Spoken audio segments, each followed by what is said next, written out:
Hey guys, welcome to my channel. तो आज हम पढ़ेंगे मौर्य काल के बारे में। नमस्कार दोस्तों, आज की इस वीडियो में हम पढ़ेंगे भारत के इतिहास का एक बेहद महत्वपूर्ण अध्याय मौर्य काल। यूपीएससी, एसएससी, स्टेट पीसीएस या किसी भी एग्ज़ाम में एंशिएंट हिस्ट्री आता ही है।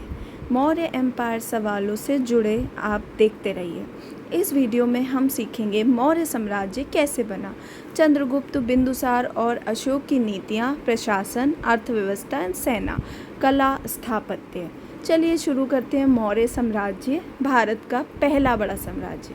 मौर्य साम्राज्य क्यों बना? सबसे पहले समझते हैं कि मौर्य साम्राज्य की ज़रूरत क्यों पड़ी।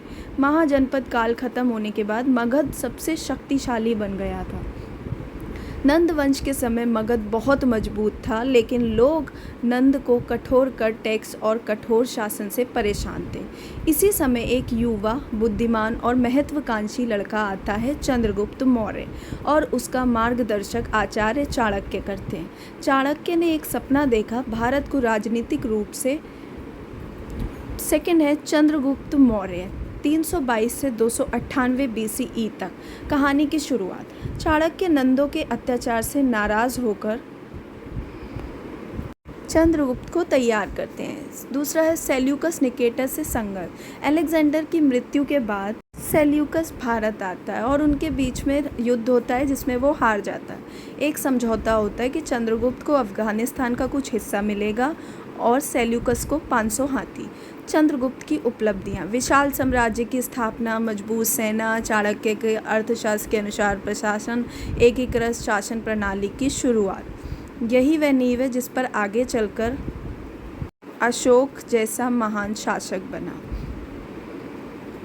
अब जानते हैं मगध क्यों बना इतना शक्तिशाली। किसी भी साम्राज्य की उदय की जड़ें पहले से तैयार होती हैं। मगध शक्तिशाली क्यों बना? उपजाऊ गंगा की मिट्टी, आयरन लॉ की प्रचुरता, हाथियों की उपलब्धता, अच्छे प्राकृतिक मार्ग। दक्ष राजा।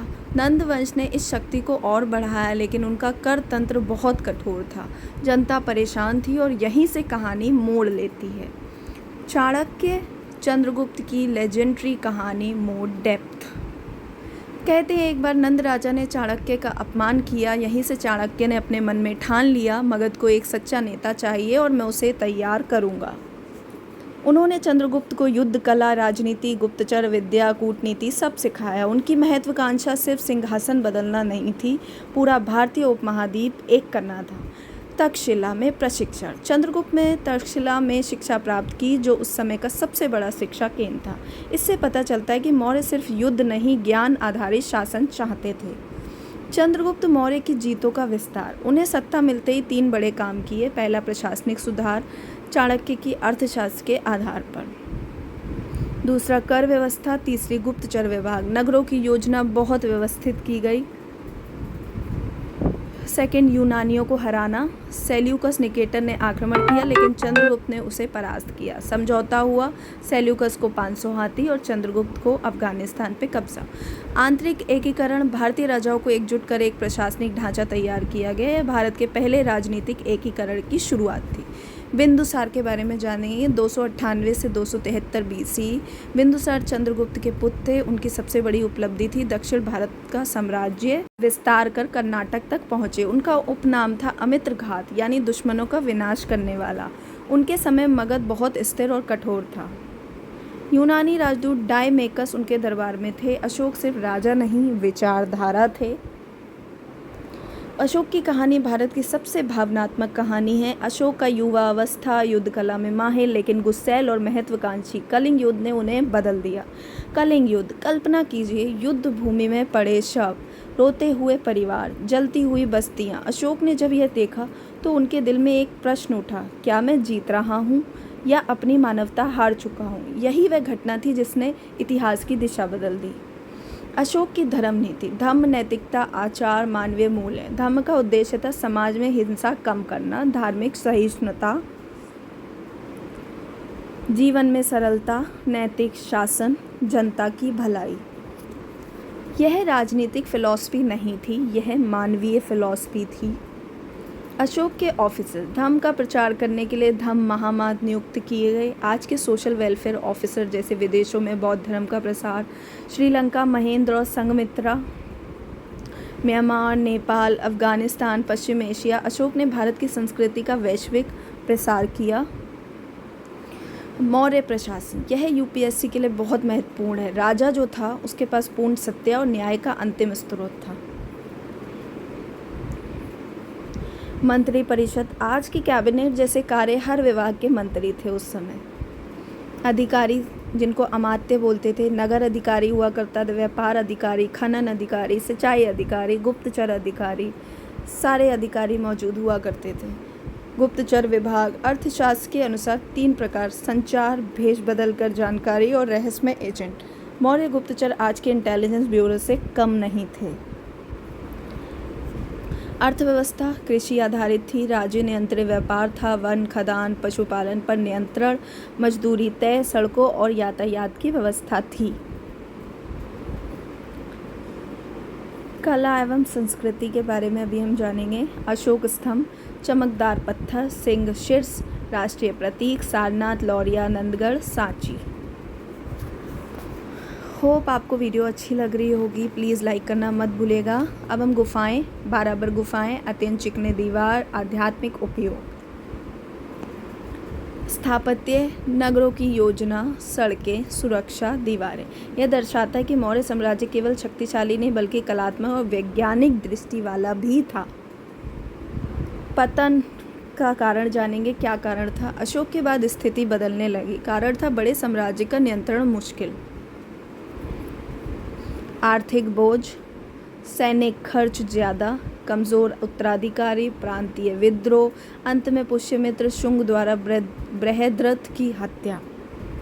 195 BCE में मौर्य साम्राज्य समाप्त हो गया, लेकिन इसकी विरासत आज भी जिंदा है, हमारे राष्ट्रीय चिन्ह में, हमारी संस्कृति में और भारत की एकता की भावना में। मौर्य साम्राज्य सिर्फ इतिहास का अध्याय नहीं, यह भारत की पहचान है।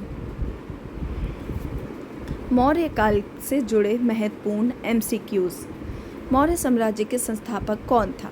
A. Bindusara, B. Ashok, C. Chandragupta, D. Dadhichi. उत्तर है C. चंद्रगुप्त मौर्य। दूसरा है चंद्रगुप्त मौर्य का मुख्य सलाहकार कौन था? A. Vidisha, B. Kautilya, C. Brihaspati, D. Basu. उत्तर है हमारा B. कौटिल्य। थर्ड, कौटिल्य का प्रसिद्ध ग्रंथ कौन सा है? A. नीति शतक, B. अर्थशास्त्र, C. मनुस्मृति, D. वेदांग। उत्तर है B. अर्थशास्त्र। चौथा, अशोक ने कलिंग युद्ध किस वर्ष लड़ा? A. 273 ईसा पूर्व, B. 261, C. 240 ईसा पूर्व, D. 300 ईसा पूर्व। उत्तर है B. 261 ईसा पूर्व। पांचवा, कलिंग युद्ध के बाद अशोक किस धर्म के अनुयायी बने? सबको पता है, वैष्णव धर्म, बौद्ध धर्म, जैन धर्म, शैव धर्म। पता है कि वो बौद्ध धर्म के अनुयायी बने। उन्होंने प्रचार भी किया। अशोक के धर्म नीति का उद्देश्य क्या था? A. राज्य विस्तार, B. धार्मिक कट्टरता फैलाना, C. नैतिक जीवन और सामाजिक सामंजस्य, D. युद्ध नीति विकसित करना। उत्तर है C. नैतिक जीवन और सामाजिक सामंजस्य। अभी हम आगे देखेंगे। सातवां, मौर्य काल के दौरान राज्य की राजधानी क्या थी? A. Banaras, B. Pataliputra, C. Ujjain, D. Kannauj. उत्तर है आपका B. पाटलिपुत्र। आगे चलेंगे। आठवां, अशोक ने अपने शिलालेख किस लिपि में लिखवाए? ऑब्वियसली ब्राह्मी लिपि में। इसको इतना डिटेल में जाने की ज़रूरत नहीं है, साथ ही साथ आप इनको रिवाइज कीजिए और ये एग्ज़ाम में अक्सर पूछे जाते हैं। 9th है, मौर्य साम्राज्य का सबसे बड़ा विस्तार किसके समय में हुआ? A. Bindusara, B. Ashok, C. Chandragupta Maurya, D. Ghazni. उत्तर है B. अशोक। आप चाहें तो इसको अपने नोट भी कर सकते हैं कॉपी में। D. मौर्य प्रशासन में समाहर्ता किससे संबंधित था? A. सेना, B. कर, C. न्याय व्यवस्था, D. विदेश नीति। तो आपका आंसर होगा B. कर, रेवेन्यू।